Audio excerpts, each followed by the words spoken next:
মাননীয় আইনমন্ত্রী জনাব আসাদুজ্জামান ঝিনাইদহ 1, আপনাকে বক্তব্য রাখার জন্য আহ্বান জানাচ্ছি। আপনার সময় 12 মিনিট। বিসমিল্লাহির রহমানির রহিম। মাননীয় স্পিকার, আপনাকে ধন্যবাদ। মাননীয় স্পিকার, 1733 সালে ব্রিটিশ পার্লামেন্টে প্রথমবারের মতো বাজেট উপস্থাপিত হয়েছিল। সেইটার ধারাবাহিকতায় 1860 সালে এই উপমহাদেশে ইস্ট ইন্ডিয়া কোম্পানির জেমস উইলসন বাজেট উত্থাপন করেছিলেন। তার অনুসরণে বাংলাদেশের পার্লামেন্টে 1972 সালের 30শে জুন মাত্র 786 কোটি টাকার বাজেট উপস্থাপিত হয়েছিল। আর সে জায়গা আজকে আমরা এই সংসদে আমাদের সরকার, আমাদের মাননীয় অর্থমন্ত্রী, মাননীয় প্রধানমন্ত্রীর তত্ত্বাবধানে 9,38,000 কোটি টাকার বাজেট উপস্থাপন করেছেন। সঙ্গত কারণেই, যেহেতু ক্যাবিনেট অ্যাপ্রুভ করে পার্লামেন্টে এটা এসেছে, আমি ক্যাবিনেটের সদস্য হিসেবে এই বাজেটের পক্ষে কথা বলবো। মাননীয় স্পিকার, আমরা যখন ছাত্র ছিলাম, ঢাকা বিশ্ববিদ্যালয় ক্যাম্পাসে যেদিন বাজেট উত্থাপিত হতো, মিছিল বের হতো, এ বাজেট গরিব মারার, এ বাজেট মানি না, এ বাজেট বড় লোকের, এ বাজেট মানি না। এবারের বাজেটে কিন্তু এ ধরনের কোনো মিছিল আসেনি। এবারের বাজেট গরিব রক্ষা করার বাজেট ছিল। এবারের বাজেট মধ্যবিত্তের বাজেট, এবারের বাজেট প্রান্তিক জনগোষ্ঠীর বাজেট, এবারের বাজেট ব্যবসা বান্ধব বাজেট, এবারের বাজেট চাকরির সংকুলন করার বাজেট। মাননীয় স্পিকার, আর সে কারণেই এই বাজেটকে লক্ষ্য করে এবার বাজেটের সম্পর্কে সবচেয়ে বেশি যারা সমালোচনা করেন সিপিডির পক্ষ থেকে ডক্টর দেবপ্রিয় ভট্টাচার্য বলেছেন অনেক চিন্তাশীল বাজেট। এটা আমাদের গর্বের বাজেট, আমাদের চিন্তার ফসল। এই চিন্তা একদিনের চিন্তা না মাননীয় স্পিকার, এই চিন্তা বিগত প্রায় 1.5 দশক ধরে আমাদের মাননীয় প্রধানমন্ত্রী, আমাদের ভ্যানগার্ড, আমাদের প্রধান সেনাপতি যখন এক্সাইলে ছিলেন, যার প্রতিটি মুহূর্ত যখন বাংলাদেশকে নিয়ে চিন্তা করা হয়েছে, সেই চিন্তার ফসল ছিল এই বাজেট। যে চিন্তার ফসল হিসাবে উনি বাংলাদেশের মাটিতে আসার পরে বলেছিলেন আই হ্যাভ এ প্ল্যান, এবং তার সেই আই হ্যাভ এ প্ল্যানের সুচিন্তিত রূপায়ণ হলো এবারের বাজেট, 9,38,000 কোটি টাকার বাজেট। মাননীয় স্পিকার, এই বাজেটকে কেন্দ্র করে অনেকেই বলার চেষ্টা করেছেন স্বপ্নবিলাসী বাজেট, উচ্চাভিলাষী budget. Yes my lord, yes মাননীয় স্পিকার, এটা স্বপ্নবিলাসী এবং উচ্চাভিলাষী বাজেট। যে মানুষ স্বপ্ন দেখতে পারে না, সে বাংলাদেশের সামনের দিকে এগোতে পারবে না। যারা স্বপ্ন দেখতে পারবে না, তারা বাংলাদেশকে এগিয়ে নিতে পারবে না। যার উচ্চাভিলাষ নাই, সে কখনো আকাশের দিকে উঠতে পারবে না। আমরা সেই কারণেই এই বাজেটকে একটি স্বপ্নবিলাসী বাজেট, উচ্চাভিলাষী বাজেট হিসাবে যারা সমালোচনা করছেন তাদেরকে বলছি, আমাদের উচ্চাভিলাষ আছে এই বাজেটকে এগিয়ে নিয়ে বাংলাদেশকে একটি স্বনির্ভর বাংলাদেশ হিসাবে গড়ে তুলতে চাই। সে কারণেই উচ্চাভিলাষী বাজেট বলেন, স্বপ্নবিলাসী বাজেট বলেন, যে নামেই ডাকুন না কেন, এবারের বাজেট সমসাময়িক সময়ে বাংলাদেশের ইতিহাসের সবচেয়ে অনন্য উচ্চতায় নিয়ে যাবে বাংলাদেশকে। সেরকম একটি স্বপ্নের সোপান হিসাবে আমরা ওখানে উপস্থাপন করেছি। মাননীয় স্পিকার, মাননীয় স্পিকার, আপনাকে যদি বলি এই বাজেটে কি নেই, বা আপনার মাধ্যমে গোটা জাতিকে যদি বলে এই বাজেটে কি নেই, তাহলে আমি বলবো এই বাজেটে নেই যারা মদ খায় তাদের জন্য কম পয়সায় মদ খাওয়ার ব্যবস্থা নেই। যদি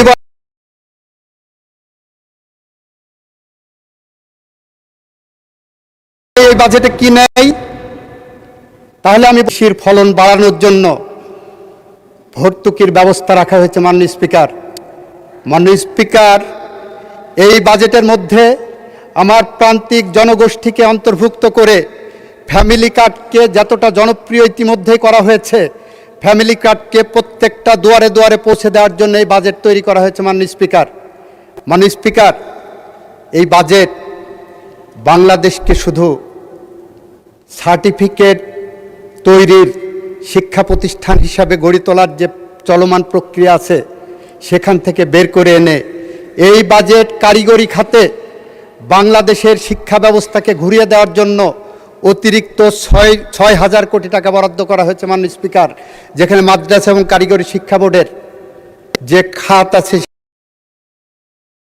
সেখানে দেখা যাবে এই বাজেটে যুব সমাজকে ফোকাস করা হয়েছে, এই বাজেটকে স্বাস্থ্য খাতকে ফোকাস করা হয়েছে, এই বাজেটকে শিক্ষা খাতকে ফোকাস করা হয়েছে, এই বাজেটকে কর্মমুখী এবং কর্মসংস্থানের ব্যবস্থা করা হয়েছে। মাননীয় স্পিকার, এমন একটি সময় এসে আমরা দাঁড়িয়েছি যে সময়ে বিগত 1.5 দশকের মতো সময়ের আমার দেশের অর্থনীতির চাকা পিছন দিকে ঘুরিয়ে দেওয়ার ব্যবস্থা করা হয়েছিল, যে সময়ে $234 বিলিয়ন পাচার করে নিয়ে যে বিদেশে বেগমপাড়া তৈরি করা হয়েছে, যে দেশে লুটপাট করে, আমার দেশের থেকে লুটপাট করে অর্থনৈতিকভাবে বিদেশে ব্যাংক ব্যালেন্স তৈরি করা হয়েছে, বিদেশের যে লুটেরারা এখন শান শৌকত অবস্থান করছে, যে সময় আমরা দায়িত্ব গ্রহণ করেছি সেই সময় এসে আমরা দেখতে পেয়েছি। মাননীয় স্পিকার, মধ্যপ্রাচ্য যুদ্ধ, এমন সময়ের মধ্যেও আমাদের মাননীয় অর্থমন্ত্রী আপনাদের সামনে যে বাজেট, জাতির সামনে যে বাজেট দিয়েছেন, সেই বাজেটকে যারা সমালোচনা করছেন তাদের কাছে সুনির্দিষ্ট কোনো তথ্য-উপাত্ত নেই যে তথ্য-উপাত্ত দিয়ে বাজেটের সমালোচনা করতে হবে। যে সমালোচনা আছে সেটা যদি আইনের ভাষায় বলি, সেই সমালোচনার ভেদ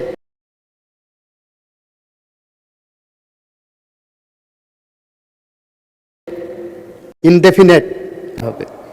এখন একদিকে আপনারা বলবেন কর্মসংস্থান বাড়াতে হবে, আপনাদের একজন সংসদ সদস্য বলছেন এত টাকার বাজেট না দিয়ে 6,000 কোটি টাকার বাজেট দিলে মনে হয় হয়ে যেত।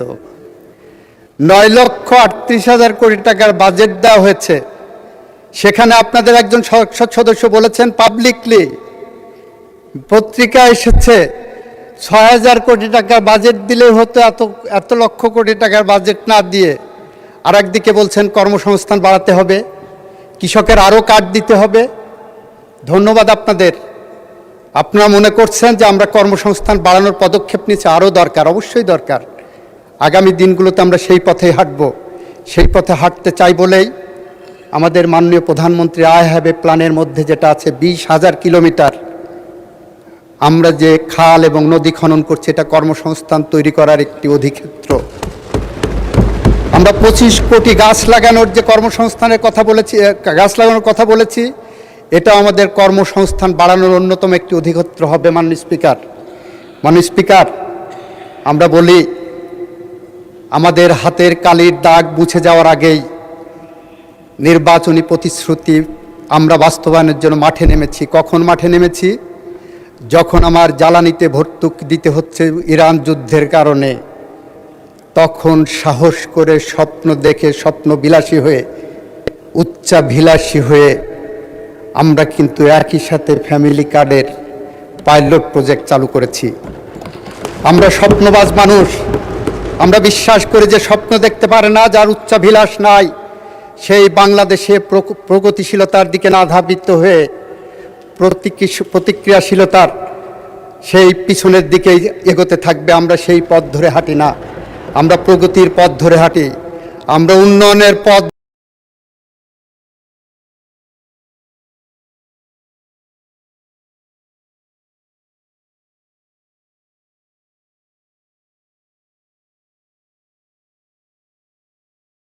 ধরে হাঁটি। আমরা হেঁটে যাচ্ছি, আমরা বিশ্বাস করে আমরা হেঁটে যাওয়ার পথে আমরা সতর্ক আছি।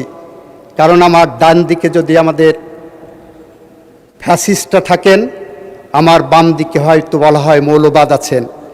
মৌলবাদ এবং নৈরাজ্যবাদকে মোকাবেলা করে যে বাংলাদেশকে নিয়ে আমরা এগিয়ে যাব, সেই বাংলাদেশের কাণ্ডারি হিসাবে আমাদের সামনে প্রধান সেনাপতি হিসাবে আছেন আমাদের মাননীয় প্রধানমন্ত্রী।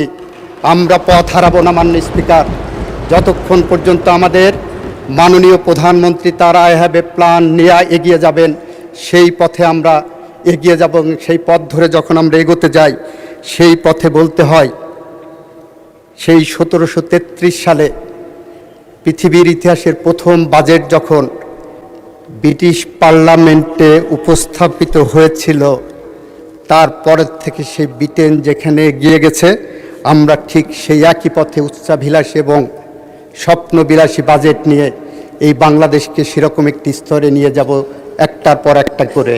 সেখানে আমাদের যত বাধার প্রাচীর আসুক, সমস্ত বাধার প্রাচীর এবং ব্যারিকেড আমরা ভেঙে ফেলবো মাননীয় স্পিকার। মাননীয় স্পিকার, এই বাজেটে মূল্যস্ফীতি নিয়ন্ত্রণের কথা বলা হয়েছে, এই বাজেটে কর ছাড়ের কথা বলা হয়েছে, এই বাজেট সামাজিক সুরক্ষার কথা বলা হয়েছে।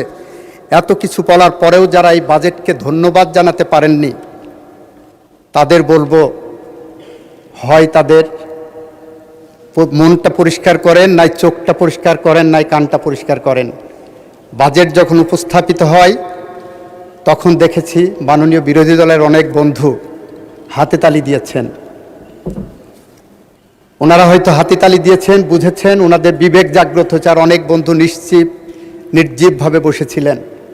আজীব এই বাজেটের মধ্যে বাংলাদেশের এমন কিছু না আছে যার থেকে ওনারা ভালো দিতে পারতেন। ওনারা একটা ছায়া বাজেট দিয়েছেন মাননীয় স্পিকার। সেই ছায়া বাজেট যে সমস্ত খাতে দিয়েছেন, সেইটার সাথে যদি আমাদের এটা মিলাবেন, যারা একটা বাজেট পর্যালোচনা করেন তারা বুঝবেন যে সেই ছায়া বাজেট এই বাজেটের ধারে কাছে নাই। এই বাজেট স্বপ্ন বুননের বাজেট, এ বাজেট স্বপ্নের সোপান বেয়ে এগিয়ে যাওয়ার বাজেট। মাননীয় মন্ত্রী, আরো 3 মিনিট সময় দেওয়া হলো, 3 মিনিটে সাম আপ করুন। মাননীয় স্পিকার, এই বাজেটকে সামনে রেখে আমরা যেমন বাংলাদেশ চাই, সেই বাংলাদেশ হলো যে বাংলাদেশে একজন সাধারণ মানুষ একটি সুশাসন পাবে। একটা অফিসে যাবে, যে অফিসের কর্মকর্তারা তার কাজ ওই সাধারণ মানুষকে হয়রানি করবে না।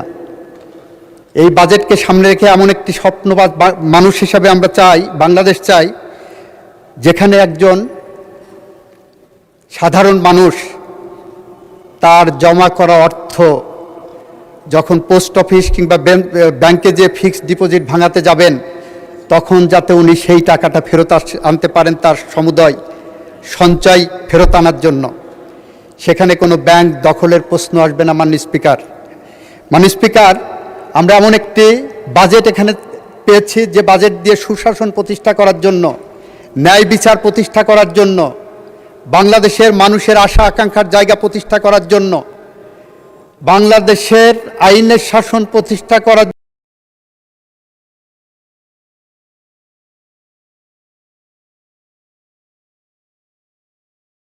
জন্য, মানবাধিকার এবং গণতন্ত্র প্রতিষ্ঠা করার জন্য আমরা একটি স্বচ্ছতার মধ্য দিয়ে এগিয়ে যেতে পারি মাননীয় স্পিকার।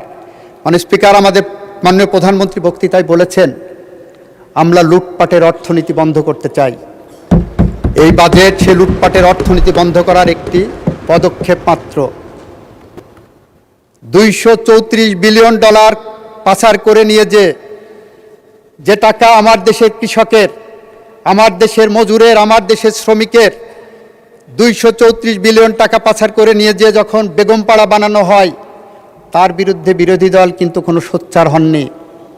যদি আজকে আমাদেরকে ঘেরাও করে বলতেন ওই টাকা ফেরত আনার ব্যবস্থা করতে হবে, সেইটা করেননি। ইসলামী ব্যাংক নিয়ে মিছিল হচ্ছে, ইসলামী ব্যাংক নিয়ে মিছিল হচ্ছে।